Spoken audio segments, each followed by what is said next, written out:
Hello, this is Eddie McGriff, Regional Extension Agent for the Alabama Cooperative Extension Service. I'm based in North Alabama, and I'd like to welcome you to today's webinar on high-yield corn production. Before I start, I'd like to give a few thank yous. Anytime you see a turtle on a fence post, you know he didn't get there by himself, and that is true with me also. So I'm going to thank all the specialists, researchers, farmers, and industry people that I've worked with over the years that have helped expand my knowledge of corn production. I'd like to especially thank three people. One of them is Randy Dowdy, who in 2004 set the world corn record and is the only farmer to average over or have yields of over 500 bushels in 2 separate years. Randy and I work closely together, and I appreciate his help in expanding my knowledge of corn production. But getting to the farmers in North Alabama that I'd like to thank. First is Henderson Farms, who I did a lot of on-farm research with, and also Nick McMeekin in Center. These two farmers have helped me tremendously by allowing me to put research trials on their farms and also being willing to follow some high-yield corn practices. I will say that Henderson Farms in 2016 have won both the irrigated and the dryland corn contest. They're 305 bushel yield on the irrigated, and Nick McMeekin has won the conservation tillage state contest this year at 285 bushels. One thing I tell farmers first is you have to make a commitment to making higher yields. You got to believe that you can. This is one thing I heard David Hula say, and he has the current corn record, is the first step to making high corn yields is believing that you can and making that commitment to doing those production practices that will lead to higher corn yields. We got a lot of pre-plant decisions we need to think about. The first is soil testing. Do I want a grid sample? I want to go ahead and take my soil samples now. That gives me time to correct my pH. The other thing I also tell farmers to do is to at least have one sample for organic matter so you know what your organic matter is. Organic matter is important. I've seen a wide range from 1.5 to almost 4% organic matter. Every percent organic matter adds 20 pounds of nitrogen and 5 pounds of sulfur per year. So this gives you an idea of how much you're getting from the soil each year. Also, some other things we need to think about in the wintertime is check our irrigation efficiency. I have farmers that say, well, I know that my total outlet is 0.6 inches. Well, that could be that some towers are running 0.4 inches and others are running 0.8 inches. So you want to make sure that you have an even distribution of water with your irrigation system. Now, one thing I will say about this presentation, that it's not, the principles are not only for irrigated growers, but a lot of these principles will be for dryland producers also. The other thing you need to do is to get your planters in proper working order. One of the most important things is planting corn, and sometimes we have some planters on a planter that are not working quite right, and this adds to uneven emergence, and this will add to lower yields. Other things we need to think about when we're thinking about our irrigation system. This is a slide of an irrigation system that was drop nozzles and high pressure, and we had a tall growing variety there, and that simply shredded the leaves. So sometimes farmers will ask me, they said, well, what are all these shredded leaves and it's at a certain height? When you shred these leaves, you decrease the efficiency of your corn leaf, which decreases photosynthesis, which is putting energy into the plant, into the ear. So this hurts your yield. So this may be one thing that you need to look at and consider when you have an irrigation system. Another production practice we need to be thinking about now is our corn variety. And one thing, we have time to order the same size, whether it be small, medium, or large, in the same shape, flats or rounds. And this, if you have the same size and the same shape, this will give you the seed corn more even time to imbibe water and to give you an even emergence. This is very important. Now, farmers ask me, well, what do you recommend? What's best? Flats or rounds, small, medium, or large? And I'll tell them whichever one your planter plants the best, that's the one you need to be using. Now, another thing we need to think about is corn variety selection. Now, there's a lot of desirable traits, standability, and this is especially important for higher populations, which you're most likely to do if you're having or you're shooting for high yield corn. The disease tolerant package, the relative maturity. If you're planting dryland corn, you want to know if that variety has drought tolerance. The transgenic resistance to herbicides and insects are important, but for most farmers, the number one trait is yield potential. And when we think about yield potential, we're going to think about on our farm which varieties have performed the best under our cultural management practices, but also we need to be looking at the Alabama research stations and what their comparison between varieties are.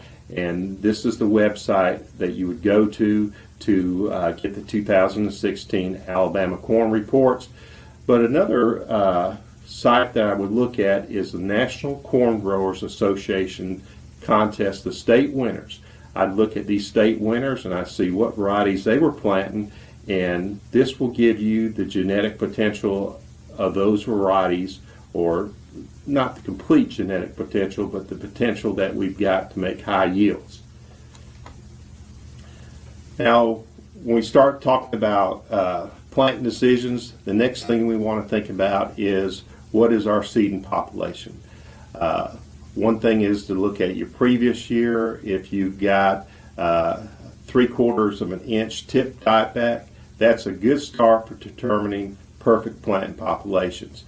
If you're filling that ear all the way out to the tip, you may want to think about next year increasing your population 2,000 to 3,000. I wouldn't do anything dramatic. I would just do it in increments, because one thing we don't want to do is to get our population so high that we have to worry about lodging. The other question farmers ask me is, what do I think is the ideal planting depth? And that would be 2 inches. One thing I will tell you right now, it is not a race when you're planting. If you want a 300 bushel yield, then you have to start with a 300 bushel stand. And so what you want to do is plant in as near ideal conditions as possible, even if that means delaying planting for a few days. Now, I don't mind sharing the story because Henderson Farms and Chad Henderson has shared this at our corn production meeting. And a few years ago, he planted in slightly wet conditions, and he had a lot of sidewall compaction. He said he could see where he planted, and we had that sidewall compaction year long. Now, sidewall compaction, that's a yield limiting issue, and so if possible, we want to try to plant when the conditions are ideal. Another thing is your planter speed. You want to keep your planter speed between 4 and 4.5 miles per hour. You want uniform emergence, and hopefully the majority of your seed will emerge within 12 to 24 hours. Question I get asked is, what about starter fertilizer? I have 2 questions to ask a farmer. What is his yield potential? Because the higher yield potential you have, the more likely you'll benefit from starter fertilizer. And then also, you need to adjust your nutrients for your starter fertilizer. Whatever your total of N and P is, and you put out with the starter, you need to subtract this from your total nitrogen and phosphorus program. And traditionally, research has shown a 10 to 12 bushel yield increase with starter fertilizer, but that's going to be higher on sandy soils, or if you're striving for higher yielding corn, 250 bushels plus. Now here's some research that I had in 2016 at the Sand Mountain Research Station. Now this wasn't the most ideal way to put out starter fertilizer. I like to have a 2x2 placement, but this was dribbled 2 inches from the row. And you can see that every starter program that I had out yielded where I did have starter fertilizer by at least 10 bushels. So this was the norm as far as starter fertilizer. I think when you start seeing higher yields, I would consider using 10 gallons of 28005 plus 10 gallons of 10340 or a pretty close to those combinations, plus minors. Some of the most important minors: zinc, magnesium, boron, and which is a secondary nutrient, sulfur. Those are all important nutrients for that plant when it runs out of the reserves that the seed has, to have close by so you get a good stand.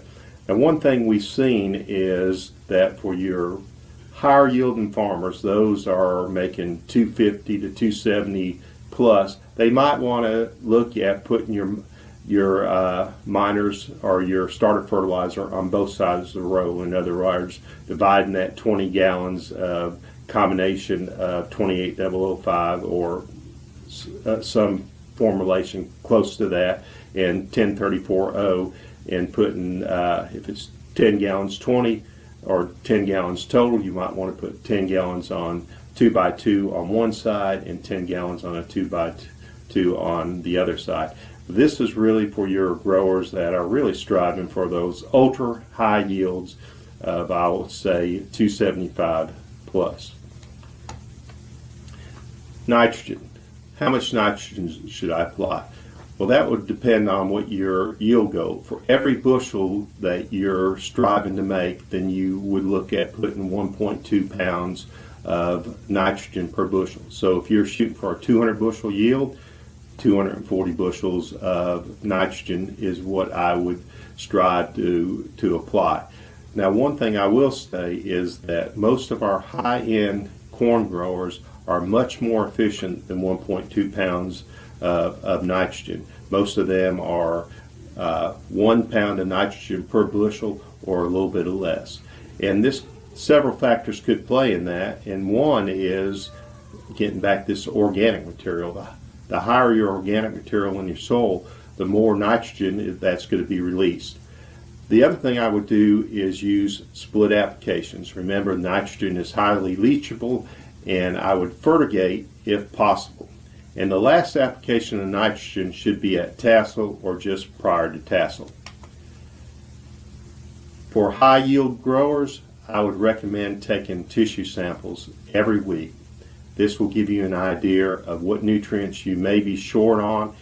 If it doesn't help you this year, then it will definitely help you in years to come. I'd pay close attention to sulfur and magnesium. Now, this is a slide of sulfur deficiency, but I will say that sulfur and magnesium deficiency are very similar, so it's hard to tell the difference between the two without a tissue test.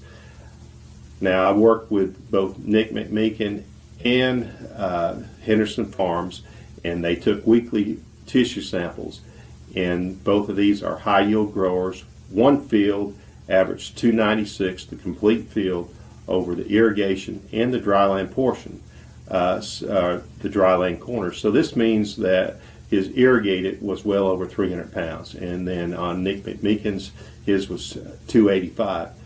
Both of these showed either a shortage of sulfur with the tissue samples or an imbalance between the nitrogen and sulfur ratio. And also, we were seeing deficiencies in magnesium. Now, I'm going to be doing some research trials on this year to see if additional sulfur and magnesium will improve our yields. When you're looking at the nitrogen to sulfur ratio for optimal yields, you want to have a ratio of 10 to 1 to 15 to 1. And what we're seeing this year is 18 to 20 to 1. So I think that imbalance may have contribute to our sulfur deficiency. And I'd recommend for high yielding corn applying sulfur with each side dress application or fertigation of nitrogen. Irrigation is important, and what I would look at is the stage that my corn is and what the water use requirement is, and I would try to meet that. So this chart will be very helpful when you're irrigating. The other thing I want to talk about is weed control. One of the biggest problems that we have is morning glories, and usually our herbicides will break down towards the end of the year and we'll have morning glory problems even in our highest yielding fields. Now, what you want to do is with your herbicides is make timely applications according to the label, and I would use the growth stage rather than days. And then when weeds are small, that's the best time to control. Another thing to realize is atrazine is the backbone of a good weed control program for morning glory. It's the best herbicide we have for morning glory, and it also offers a different mode of action for controlling pigweed, which is important to help prevent palmer amaranth resistance in the future to some of our herbicides. One thing I like to tell farmers is the maximum use rate for atrazine, the 4L, is 2.5 quarts. What I like to do is put a quart up at planting and then come back roughly around 30 days when you're making that first Roundup or Ignite application, and I like to come back with 1.5 quarts of atrazine then. Another important thing is disease control. Two of our most common diseases that we have to fight are southern corn rust and northern leaf blight. One thing I'll say about fungicides, they are insurance. A lot of times we're putting them out there when disease is not present to protect against the disease, and this is the ideal situation. Now, if you tell me what the weather's going to be before the year starts or before we put out the fungicide application, if you can tell me what the weather's going to be for the next month, then I can tell you whether a fungicide is probably going to be profitable or not.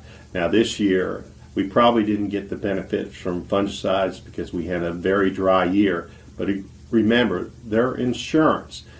It doesn't guarantee you every year that you're going to get a yield response from a fungicide.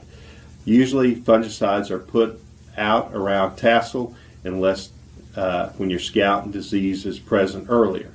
Now, triazole fungicides are cheap and effective against southern corn rust, but they lack the broader activity against other diseases, including northern corn leaf blight, and they have about a 2-week protective window.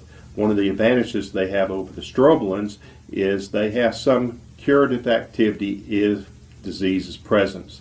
Now, the strobilan fungicides are a combination of a strobilan triazole fungicide, has a 3-week protective window in a broader spectrum of disease control. Now, we have some new modes of actions of fungicides, say Preaxil, which is a strobilan plus a SDHI mixture, and they offer about the same protection as a strobilan and a triazole fungicide. Another thing I like to tell is boron is very important in pollination. So when you're putting out this fungicide application, I would consider putting out 1/4 pound of actual boron, and that equates to a quart of a 10% liquid boron or 1.5 pounds of a dry product such as Solubor. One thing I want to warn is do not mix any adjuvants with this fungicide application. Abnormal corn ear development called arrested ear syndrome can be caused by applying adjuvants, especially non-ionic surfactants, prior to or at tasseling. And this is a field that actually this is from South Georgia. When I was working in South Georgia, this is what most of the field looked like instead of a healthy ear, and this was due to the the aerial applicator, putting in a 9-surfactant with the fungicide application. So you don't want to put any adjuvants whatsoever in your fungicide application. Another important thing is to scout weekly. The best thing you can have in your cornfield is your shadow, and that's looking and evaluating the health of your corn crop. And the other thing is to scout for weeds, disease, and insects. This is, even though we had very low insect pressure on our corn last year, especially from stink bugs, this is early stink bug damage, that buggy whipping that you get. And then later in the year, we had a trial where we had to hand pick the corn in a replicated trial. And what I did know, even with the low stink bug pressure that we had throughout most crops, I started to see a lot of stink bug injury to the kernels. So I'm very concerned about stink bugs. Not only do they reduce yields, but they also allow the opportunity for secondary fungi and aflatoxin to get into that grain. And my final advice would be is get your combine in proper working order before you harvest. Harvest as soon as possible. This may be some higher moisture corn in the 20% or more, and you may mean dried, but it's better than letting your corn dry down and picking it up off the ground, risking it to poor weather. The one thing I would say is the less stress that you have on the plant, the higher your yield potential. So you want to eliminate all stress as possible, and that's compaction, lack of nutrients, water. And then also what you want to do is watch your costs, because we're not only trying to make high yields, we're trying to make the most profit we can per acre. Now, I'm testing a lot of products that we have out, foliar fertilizer, seed treatments. I want to see if these are actually giving us the chance to make additional profit, or if they are reducing our profit. And then the other thing that we don't talk about much in production meetings is you need to establish a marketing strategy.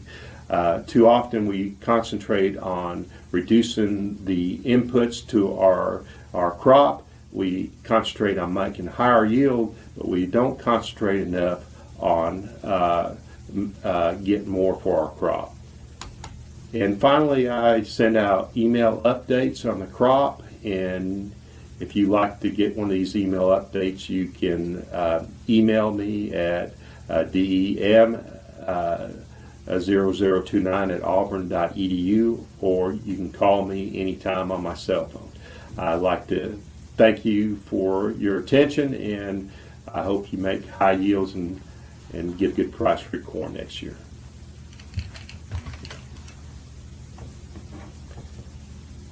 How was that on time?